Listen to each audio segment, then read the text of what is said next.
you have in mind something you want to do, right? And why let time constraints or lack of financial support stop you from actually achieving something, right? This is Calvin Presbyterian Church in Toronto. I was the organist and choir director here for 11 years. I was waiting here for a big rehearsal. So I was here early and then kind of just biding my time, walking around the church, and I came across that plaque to Mary Agnes Mackenzie, who died on the Llandovery Castle on June 27th, 1918, and hit me like a ton of bricks that what an amazing story. Why hadn't I never heard of it?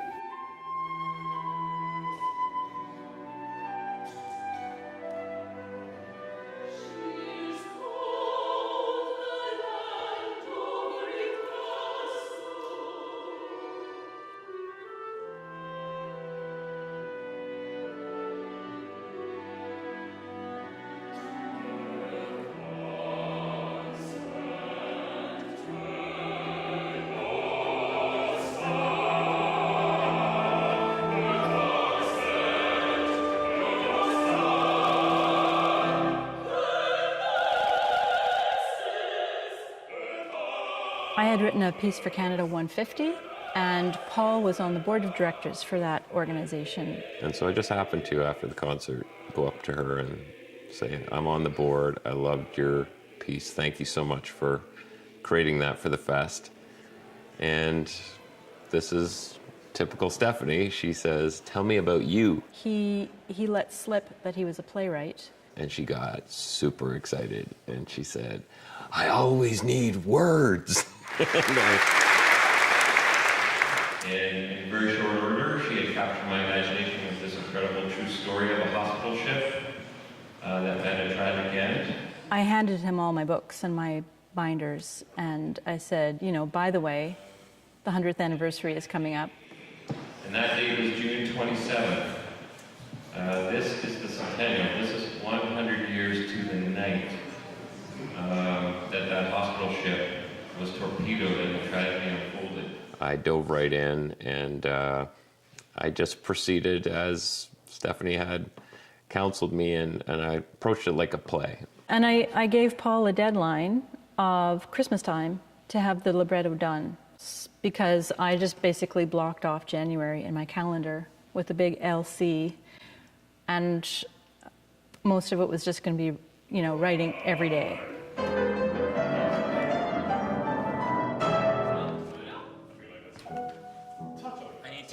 I think the strength of this opera really is in the ensemble writing. I think that Stephanie, coming from a choral background, has really been able to use all the different colors of the voice and the blend and the harmony in a really clever way.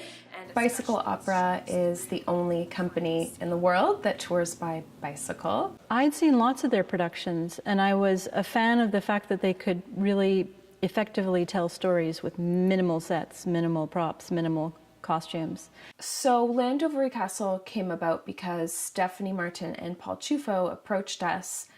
They knew they were writing this opera and they wanted to get it produced.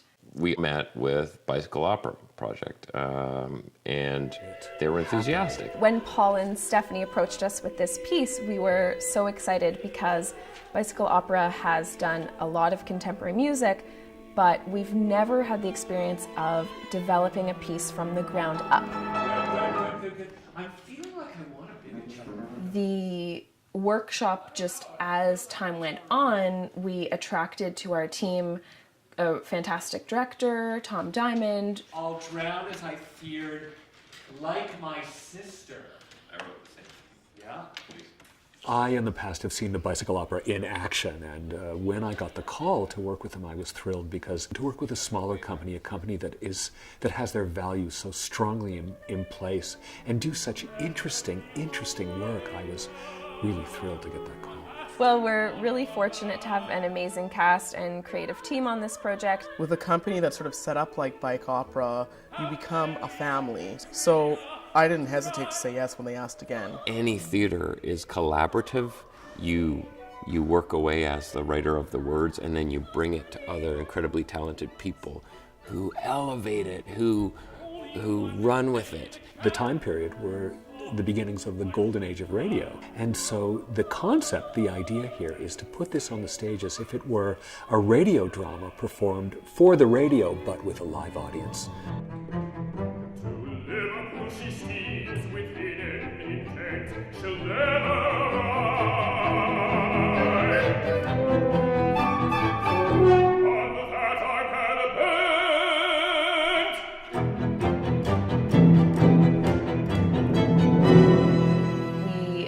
Realized that there's all this momentum around the show, and the workshop just sort of took on a life of its own, and it got bigger and bigger. Everybody knew that we were going to be performing this on the 100-year anniversary of the tragedy it was depicting.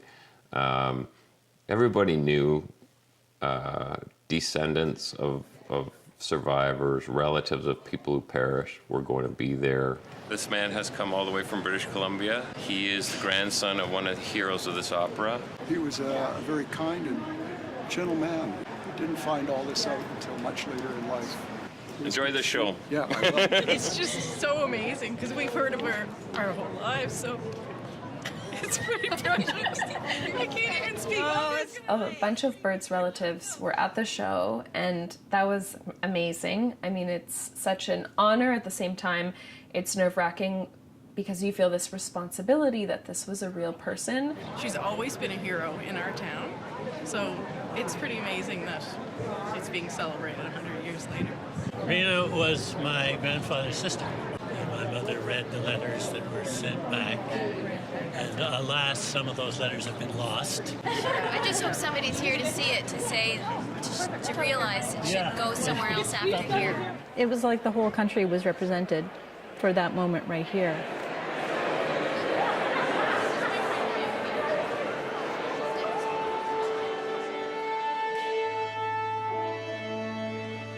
The Bicycle Opera Project Radio Corporation is now on the air.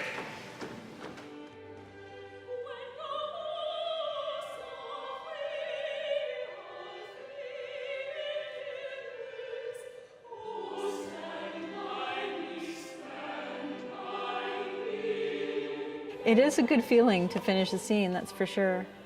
One scene that came early on because we didn't have a finished libretto. Paul said, you know, what if all of these nurses and doctors were on board ship on a Sunday? I said shipboard service, hymns with some nautical themes, you know, maybe Amazing Grace. Like that was the easiest scene for me to write because I just wrote a few lines. And then she just ran with it. At the core of it is a very well-known church tune, which is Amazing Grace. I was looking for a foil for that. I happen to know this tune pretty well.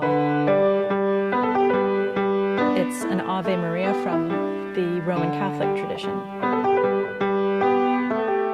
So then I just needed more. I wanted to combine a whole bunch of hymns together. So I was thinking of something from the Methodist tradition, and I have a wall of hymn books, and I just looked at the Methodist book, and I pulled it off the shelf, and I opened it up, and it opened right up to this hymn called Stand By Me.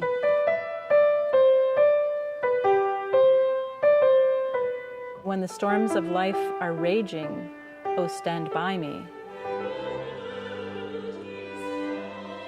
The different nurses are singing the hymns that they grew up with, and they interweave and overlap.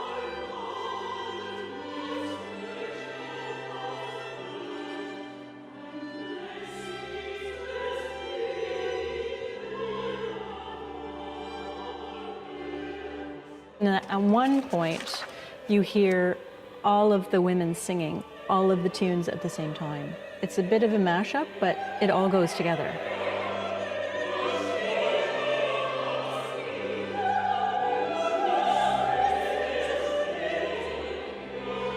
The music is absolutely beautiful, so I was so pleased. The singers that were cast in those roles were just perfect.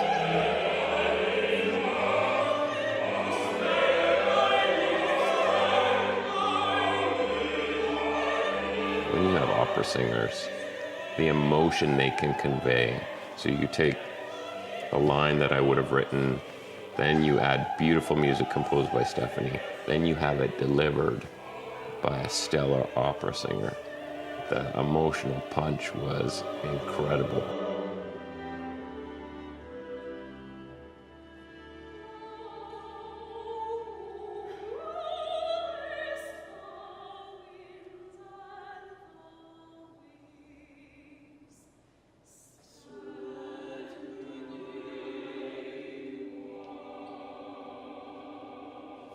Paul had a unique challenge in writing this, which was he articulated very succinctly that nothing happens forever and then suddenly the torpedo hits and the story's over.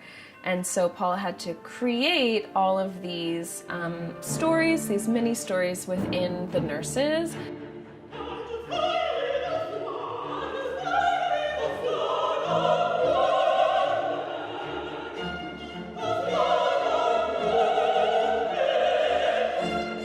Tried to get us interested in the characters in terms of Bird, the main character, wants to get back to the front. She wants to leave this easy assignment and get back to where she can do the most essential work.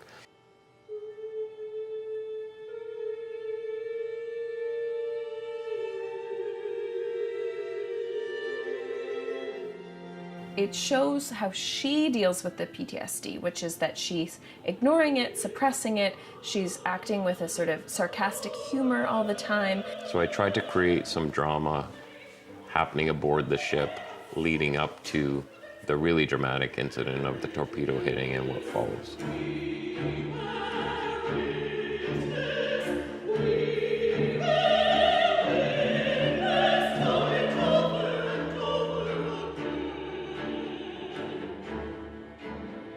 She really wanted to create numbers that were singable, that were tuneful. I think this is really the heart of the piece, where Pearl says to Keith, we've cared for German prisoners as well as the Allied troops, and we're actually pretty good. So it's the two of them are sort of patting each other on the back, saying, you know, we're not so bad after all.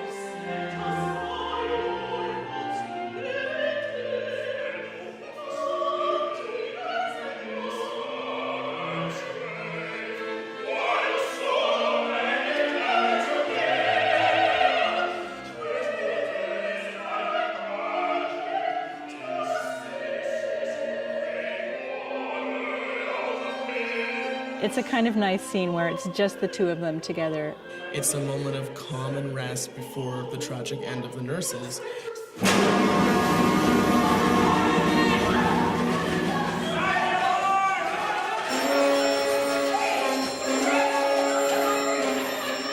The reason that the torpedo hit is such a surprise is that Pearl is going to launch into another bit of storytelling. She's talking to Bird. And you're just focused on her, wondering what story she's going to tell, and then the torpedo hits suddenly.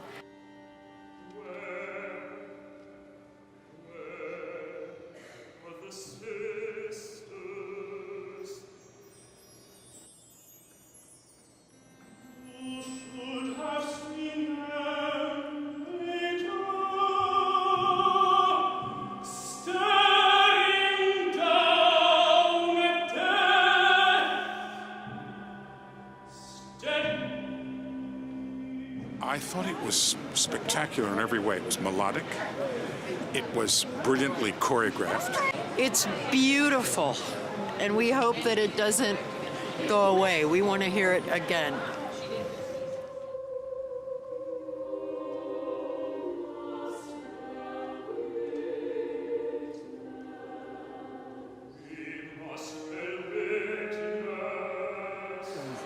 Oh, I thought it was excellent, and I only wish some other members of my family had lived long enough to see it. A fantastic story, and a lot of us have been talking about why do we not already know this story? It's a story that has to be told, a story that has to be written. My test of a good piece of theater is, does it make me think about it the next day? I'll definitely think about it the next day.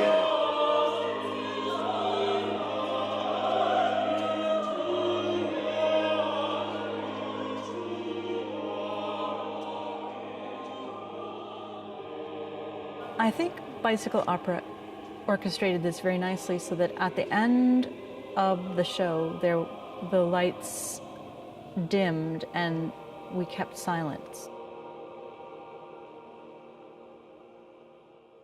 Then after that was over, then yeah, there was kind of an explosion, which was great.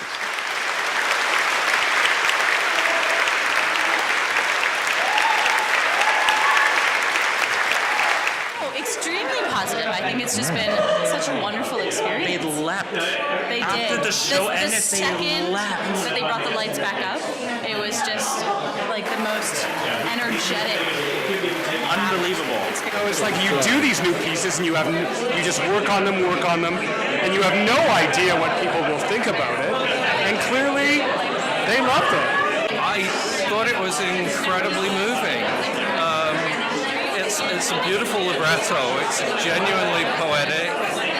The score, the orchestral writing is amazing, and the vocal writing is better than most contemporary operas. And just the overall impact is, I'm slightly shell-shocked. Pack this 500-seat church 2 nights in a row, get standing ovations, get it reviewed and incredibly positive reviews. It was way beyond what we were expecting.